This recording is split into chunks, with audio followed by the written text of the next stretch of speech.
The nation's top infectious disease expert says that the White House Coronavirus Task Force is seriously considering pooling testing for COVID-19.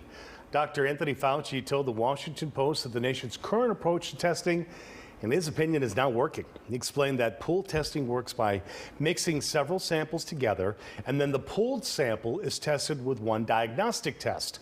If that test comes back negative, that entire pool of people can be eliminated with one test. If there's a positive result, the people in that pool would then be tested individually. Police in Springfield are investigating a workplace shooting that left 2 people dead and 1 in critical condition. It happened at the Bunnamatic warehouse around 11 this morning. Officers responded to shots fired. They found a man in his 20s dead inside, a woman in her 50s wounded. She remains in critical condition. The suspected shooter was found inside his car in the parking lot, also dead from a gunshot wound.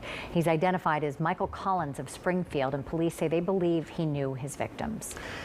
A man appeared in court today on charges he shot and killed 2 teenagers he didn't even know as they were on their way to buy candy. WGN's Gaynor Hall live with the latest on this story.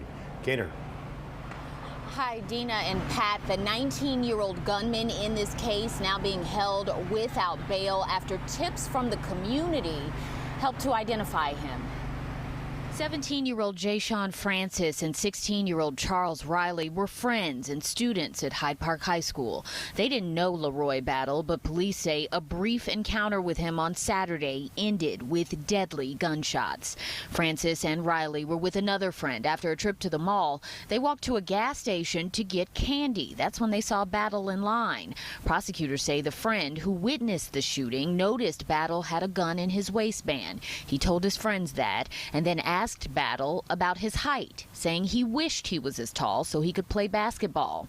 Police say Battle followed the boys and opened fire multiple times in an alley near 79th and Luella, killing Francis and Riley. That's the only conversation that occurred. There was no altercation.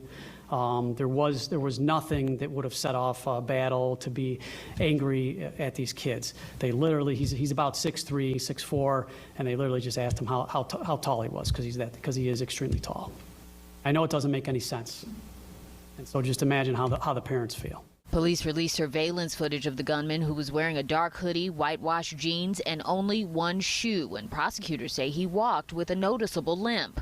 He dumped the gun in a garbage can, and surveillance video showed that he returned the next day wearing the same clothes, presumably looking for the gun, but investigators already had it. Police say Battle was arrested hiding out at a hotel in Schiller Park, and he had gotten a haircut. He is now charged with 2 counts of first-degree murder and was already on probation for aggravated unlawful use of a weapon. A vigil for the victims will be held near the scene tonight at 6 o'clock with prayers of healing for their families and for this community. Reporting live tonight from South Shore, Gaynor Hall, WGN News. Back to both of you in the studio. Okay, Gaynor, I'll take it from here.